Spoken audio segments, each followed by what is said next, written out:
નમસ્કાર દોસ્તો, હું આપનો સાથી રજનીકાંત ભારતીય. મિત્રો, તાજેતરમાં સુપ્રીમ કોર્ટ દ્વારા ગાઝિયાબાદ નગર નિગમના કોન્ટ્રાક્ટ કર્મચારીઓને જે ચુકાદો આપવામાં આવ્યો છે એના કારણે ગુજરાતમાં ચર્ચાનો વિષય બન્યો છે. ગુજરાતના કોન્ટ્રાક્ટ, ફિક્સ પગાર અને આઉટસોર્સિંગ કર્મચારીઓને આ ચુકાદાથી કેવી રીતે લાભ થાય એની ચર્ચા કરીએ. એ પહેલા આ ચુકાદા વિશે જરા સમજી લઈએ. વર્ષ 1998માં ગાઝિયાબાદ નગર નિગમમાં મારી કેડરની આઉટસોર્સિંગ એજન્સી મારફતે નિમણૂક કરવામાં આવે છે અને જે ગુજરાતમાં થતું આવ્યું છે એમ આ કર્મચારીઓને એમના પગારમાં ચોરીઓ કરવામાં આવે છે, ઓછો પગાર ચૂકવવામાં આવે છે, પીએફ સહિતના લાભો ચૂકવવામાં આવતા નથી અને કાયમી કર્મચારીઓ જેવું કામ એમની પાસે લેવામાં આવે છે. ત્યારે આ કર્મચારીઓ પોતાના હક અને અધિકાર માટે લેબર કોર્ટમાં ગયા હતા. ત્યારે ગુજરાત સરકાર કરે છે એવી રીતે જ આ કર્મચારીઓને ડરાવવા માટે એમને નોકરીમાંથી 2005માં કાઢી મૂકવામાં આવ્યા. એમ છતાંય આ કર્મચારીઓ હિંમત હાર્યા વિના હાઈકોર્ટ અને સુપ્રીમ કોર્ટમાં સતત 25 વર્ષ સુધી લડત આપી અને જેના કારણે 31 જાન્યુઆરી 2025ના રોજ નામદાર સુપ્રીમ કોર્ટે એમની તરફેણમાં ચુકાદો આપ્યો છે અને બંધારણની જોગવાઈ સમાન કામ સમાન વેતનનું પાલન કરવા માટે ગાઝિયાબાદ નગર નિગમને આદેશ કર્યા છે. આ કર્મચારીઓ કાયમી કર્મચારીઓ જેવું અને જેટલું જ કામ કરતા હોય એમને પગાર અને અન્ય લાભો ચૂકવવા પણ આદેશ કર્યો છે, કાયમી કરવાનો પણ આદેશ કર્યો છે. ત્યારે ગુજરાતના કર્મચારીઓને આ ચુકાદાથી ફાયદો થશે કે નહીં એની ચર્ચા કરીએ. એ પહેલા આપણે ગુજરાતમાં નોકરી આપવાની પદ્ધતિઓ, નીતિઓ કેવી છે એ વિશે જાણી લઈએ કે ગુજરાતમાં યુવાનોને રોજગારી આપવા માટે અવનવી યોજનાઓ, નીતિઓ ગુજરાત સરકારે બનાવી છે. 11 માસ કરાર આધારિત, 5 વર્ષ ફિક્સ પગાર, આઉટસોર્સિંગ માનક વેતન, ઇન્સેન્ટિવ આવી અનેક નીતિઓ અમલમાં મૂકી છે અને આ નીતિઓનો ઉદ્દેશ એક જ છે કે કર્મચારીઓને ઓછા રૂપિયા ચૂકવવા અને સરકારની તિજોરીના નાણાં બચાવવા. હવે જે ગુજરાત સરકારની રેગ્યુલર મહેકમની જગ્યાઓ છે જે મંજૂર કરેલી છે તો એના માટે પરીક્ષા યોજાય છે અને આ પરીક્ષામાં મેરિટમાં આવેલા ઉમેદવારોને કાયમી નોકરી આપવામાં આવે છે. એ 5 વર્ષ ફિક્સ પગારથી હોય છે અને 5 વર્ષનો ગાળો પૂર્ણ કર્યા બાદ એમને કાયમીના આદેશ આપવામાં આવતા હોય છે. એ પછી આવે છે આઉટસોર્સિંગની કે ગુજરાત સરકાર પોતે ડાયરેક્ટ કર્મચારીઓને નોકરીએ રાખવાની જગ્યાએ વર્ગ 3 અને વર્ગ 4ના યુવાનોને આઉટસોર્સ એજન્સીઓના વચેટીઓ મારફતે નોકરી આપે છે અને શ્રમ અને રોજગારના જે નિયમો છે એ પ્રમાણે આ કર્મચારીઓને વેતન ચૂકવવાનું હોય છે. ત્રીજી જે છે એ 11 માસ કરાર આધારિત કે ગુજરાત સરકારમાં કોઈ જગ્યાએ કામ કરાવવું હોય તો ટેમ્પરરી કામગીરી માટે અમુક યોજનાઓ અમલમાં મૂકે છે અને આ યોજનાઓમાં ગુજરાત સરકાર 11 માસ કરાર આધારિત કર્મચારીઓની નિયુક્તિ કરે છે જેમને દર 11 મહિને કોન્ટ્રાક્ટ રિન્યુ કરવાનો હોય અને આ યોજના પૂર્ણ થાય નોકરીમાંથી છૂટા કરી દેવાના હોય. તો આ 3 મુખ્ય યોજનાઓ છે. તો સુપ્રીમ કોર્ટના આદેશથી આ 3 યોજનાઓના કર્મચારીઓને કેવી રીતે ફાયદો થશે એમાં સૌથી પહેલા આપણે ચર્ચા કરીશું 11 માસ કરાર આધારિત કર્મચારીઓની. તો એમાં સૌથી પહેલા છે નેશનલ હેલ્થ મિશન યોજના જે વર્ષોથી ચાલી આવી છે. આરોગ્ય ખાતામાં વિવિધ કેડરમાં ગુજરાત સરકાર દ્વારા 11 માસ કરાર આધારિત કર્મચારીઓની નિમણૂક કરવામાં આવે છે જેમણે દવાખાનાઓમાં સેવા આપવાની હોય અને મોટા ભાગે રેગ્યુલર મહેકમની જે ખાલી જગ્યાઓ હોય એમાં એનએચએમના કર્મચારીઓને સેવા લેવામાં આવતી હોય છે. આ એનએચએમના કર્મચારીઓ આપણે વાત કરીએ તો staff nurse, lab technician, pharmacist અને ફિમેલ હેલ્થ વર્કર એમની કામગીરી અને જોબ ચાર્ટ એ રેગ્યુલર કર્મચારી જેવા જ હોય છે. એમ છતાં આ કર્મચારીઓને ખૂબ જ ઓછું વેતન ચૂકવવામાં આવે છે કાયમી કર્મચારીઓની સરખામણીએ. અને વર્ષોથી આ કર્મચારીઓ કામ કરી રહ્યા છે. 2018માં કર્મચારીઓને વેતન હતું તો સ્ટાફ નર્સ, લેબ ટેકનિશિયન, ફાર્માસિસ્ટને 13,000 બેઝિક નક્કી કર્યો હતો અને ફિમેલ હેલ્થ વર્કરને 12,500. અને સમયાંતરે લઘુત્તમ વેતનમાં વધારો થવો જોઈએ, એ પ્રમાણે કર્મચારીનો પગાર વધવો જોઈએ. એમ છતાં સરકારે આ કર્મચારીના પગારમાં વધારો કર્યો નથી. પોઈન્ટ 1. અને ગત વર્ષે 1 એપ્રિલ 2024 થી એનએચએમના કર્મચારીના પગાર વધારો કરવામાં આવ્યો, જેમાં સ્ટાફ નર્સ, લેબ ટેકનિશિયનને 20,000 અને ફાર્માસિસ્ટને 16,000 બેઝિક નક્કી કરવામાં આવ્યો છે. જ્યારે અમારી રજૂઆત હતી કે 2 એપ્રિલ 2023માં જે શ્રમ અને રોજગાર વિભાગ દ્વારા લઘુત્તમ વેતન દર નક્કી કરવામાં આવ્યા અને આ લઘુત્તમ વેતન દર કરતા 1 એપ્રિલ 2023 થી જે કર્મચારીને વેતન ચૂકવાઈ રહ્યું હતું એ લઘુત્તમ વેતન કરતા ઓછું હતું. તો જો સરકારે આ કર્મચારીનો પગાર વધારો કરવો હોય તો 1 એપ્રિલ 2023 થી કરવો જોઈએ. એની જગ્યાએ 1 વર્ષ સુધી સરકારે એનએચએમના કર્મચારીઓને લઘુત્તમ વેતન કરતા ઓછું વેતન ચૂકવ્યું છે. ત્યારે આ કર્મચારીઓએ કોર્ટમાં જવું જોઈએ અને કોર્ટમાં જીતવાની પ્રબળ સંભાવના છે. એનું પહેલું કારણ તો એ કે રેગ્યુલર મહેકમના જે ફાર્માસિસ્ટ, લેબ ટેકનિશિયન અને સ્ટાફ નર્સ છે એમને ગુજરાત સરકાર 40,000 પગાર ચૂકવે છે. બીજી બાજુ એમના જેવું, એમના જેટલું કામ કરતા એનએચએમના કર્મચારીઓને અડધા કરતા પણ ઓછો પગાર ચૂકવી રહી છે. એટલે બંધારણની જોગવાઈ સમાન કામ સમાન વેતન, જેના આધારે હાલમાં સુપ્રીમ કોર્ટે ચુકાદો આપ્યો છે, એનું બિલકુલ ઉલ્લંઘન થઈ રહ્યું છે. બીજું, કાયમી કર્મચારી જેવા મળતા લાભો આ કર્મચારીઓને ચૂકવાતા નથી.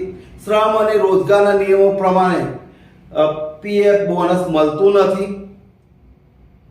અને ગત વર્ષે કોરોનાની કામગીરી કરી હતી, રજાના દિવસોમાં, જાહેર તહેવારોમાં એવા કર્મચારી, multipurpose health worker, female health વર્કરને 130 દિવસનો રજા પગાર સરકારે ચૂકવવા આદેશ કર્યો છે. પરંતુ નેશનલ હેલ્થ મિશનના રેગ્યુલર મહેકમના કર્મચારીઓ, pharmacist, lab technician, staff nurse અને ફિમેલ હેલ્થ વર્કરને કોરોના કાળમાં રજાના દિવસે અને જાહેર તહેવારોના દિવસે પગાર ના ચૂકવી અને સરકારે ભેદભાવ કર્યો છે. આ પોઈન્ટ ઉપર પણ કોર્ટમાં જઈ શકાય. હવે હમણાં ફિમેલ હેલ્થ વર્કરો જે એનએચએમમાં રેગ્યુલર મહેકમની જગ્યા પર નોકરી કરતા હતા એમને કાયમી ભરતી થતા નોકરીમાંથી છૂટા કરવામાં આવ્યા છે. ત્યારે આ જ કર્મચારીઓ લગભગ લાંબા સમયથી, ઘણા કર્મચારીઓ 10-10 વર્ષથી રેગ્યુલર મહેકમની જે ખાલી જગ્યાઓ છે એમાં કોન્ટ્રાક્ટથી મૂકવામાં આવ્યા છે. ત્યારે કોઈ પણ સરકાર 11 માસ કરાર આધારથી રેગ્યુલર મહેકમની ખાલી જગ્યાઓ છે એમાં વધુમાં વધુ 3 વર્ષ સુધી કોન્ટ્રાક્ટથી કામ ચલાવી શકે, એટલે કે કામ ચલાવ રોજગારી આપી શકે. એ પછી એમણે કાયમી ભરતી કરવાની હોય અને જો સરકાર કાયમી ભરતી કરતી નથી અને આ કોન્ટ્રાક્ટ કર્મચારીઓ પાસેથી વર્ષો સુધી કામ લઈ જાય છે તો આવા કર્મચારીઓને કાયમી કરવા જોઈએ. અને આ બાબતને લઈને કર્મચારીઓએ કોર્ટમાં જવું જોઈએ. અને સૌથી મહત્વની વાત કે એક જ વર્ષમાં સળંગ 240 દિવસ નોકરી કરી હોય તો તમે કોરોના કાળમાં 240 દિવસ સળંગ નોકરી કરેલી છે તો આ આધારે પણ હાઈકોર્ટ કે સુપ્રીમ કોર્ટ તમને કાયમી કરવાનો દાવો કરી શકે, ચુકાદો આપી શકે. ત્યારે એનએચએમના જે કોન્ટ્રાક્ટ કર્મચારીઓ, ખાસ કરીને રેગ્યુલર મહેકમના જે કર્મચારીઓ છે એમને પગાર બાબતે નહીં પરંતુ સમાન કામ સમાન વેતન એટલે કે કોન્ટ્રાક્ટથી ભલે નોકરી આપી પણ વેતન છે એ કાયમી કર્મચારીની જેમ 40,000 ચૂકવવું જોઈએ અને એમના જેવા તમામ લાભો આપવા જોઈએ. એ બાબતે લઈને કોર્ટમાં જવું જોઈએ. સાથે સાથે કાયમી કરવાની પણ માંગ કરવી જોઈએ. હવે ઘણા કર્મચારીઓ કોર્ટમાં જાય છે અને કેસો હારી પણ જતા હોય છે. એક જેવા આપણને લાગતા હોય, ધારો કે સુપ્રીમ કોર્ટનો આ ચુકાદો આવે છે, આપણને એક જેવો લાગતો હોય, પરંતુ એવું નથી હોતું. સુપ્રીમ કોર્ટ હોય કે હાઈકોર્ટ હોય, એ બધી શરતો જોતી હોય છે, બોલીઓ જોતા હોય છે, રિક્રુટમેન્ટ રૂલ્સ જોતા હોય છે અને બંધારણને આધીન છે કે નહીં, એમને યોગ્ય વેતન મળે છે કે નહીં, એ તમામ બાબતો જોઈને ચુકાદો આપતા હોય છે. અગાઉ બિહારના કોન્ટ્રાક્ટ કર્મચારીઓ જે હાઈકોર્ટમાં જીતીને આવ્યા હતા અને સુપ્રીમ કોર્ટમાં સરકાર એમની સામે ગઈ હતી અને એ બિહારના કોન્ટ્રાક્ટ કર્મચારીઓનો કેસ ગુજરાતના ફિક્સ પગારદારો સાથે કલબ થયો હતો અને બિહારના કોન્ટ્રાક્ટ કર્મચારીઓએ પોતાના કેસમાં સુપ્રીમ કોર્ટમાં વકીલોની ફોજ ઉતારી દીધી હતી. એમ છતાંય નામદાર સુપ્રીમ કોર્ટે બિહારના કર્મચારીઓ વિરુદ્ધ ચુકાદો આપ્યો હતો. એટલે એમને કાયમી કરવાનો જે હાઈકોર્ટે ચુકાદો આપ્યો હતો એ રદ કરી અને કાયમી ના કરવા જોઈએ એવો ચુકાદો આપ્યો હતો. એની સામે ગુજરાતના જ દિવ્યાંગ સંસ્થાઓના કર્મચારીઓ હાઈકોર્ટમાં ગયા હતા કાયમી કરવાની માંગ લઈને અને એ પછી જીતી ગયા તો સરકાર સુપ્રીમમાં ગઈ તો સુપ્રીમ કોર્ટમાં પણ લડ્યા અને સુપ્રીમ કોર્ટમાં જીતી ગયા હતા. બીજું ઉદાહરણ છે હમણાં તાજેતરનું જ છે કે ગુજરાતમાં કોન્ટ્રાક્ટથી 11 માસ કરાર આધારિત ફરજ બજાવતા મલ્ટીપર્પઝ હેલ્થ વર્કર જે વર્ષોથી હાઈકોર્ટમાં લડતા હતા અને હાઈકોર્ટમાં કાયમી કરવાનો કેસ જીતી ગયા, ત્યારે ગુજરાત સરકાર ફરી સુપ્રીમ કોર્ટમાં ગઈ તો સુપ્રીમ કોર્ટે દરવાજા જ બંધ કરી દીધા અને ગુજરાત સરકારને આદેશ કર્યો કે હાઈકોર્ટનો ચુકાદો બરાબર છે અને એ ચુકાદાનું તમે પાલન કરો. અને એના કારણે ગુજરાત સરકારે કોન્ટ્રાક્ટના મલ્ટીપર્પઝ હેલ્થ વર્કરને કાયમી કરવા પડ્યા અને જે દિવસે નોકરી લાગ્યા હતા એ દિવસથી લઈને પૂરો પગાર ચૂકવવો પડ્યો. એટલું જ નહીં પરંતુ ઉચ્ચતરના લાભો પણ ગુજરાત સરકારે ચૂકવવા પડ્યા છે. પરંતુ આ કેસો જે જીતે છે કર્મચારીઓ એનું એક મુખ્ય કારણ છે. તો એની આપણે ચર્ચા કરીએ કે મોટા ભાગના કર્મચારીઓ ખાસ કરીને કોન્ટ્રાક્ટ કે આઉટસોર્સિંગના કર્મચારી હોય છે, એ સારો વકીલ રોકી દેશે, કોર્ટમાં જતા રહેશે અને પછી બધું વકીલોના ભરોસે છોડી દેતા હોય છે. મોટા ભાગના કર્મચારીઓ મુદતમાં પણ હાજર નથી હોતા, ફોલોઅપ પણ લેતા નથી. વકીલ સ્ટેટસ કોનો આદેશ અપાવી દે એટલે કર્મચારીઓ ખુશ થઈ જાય.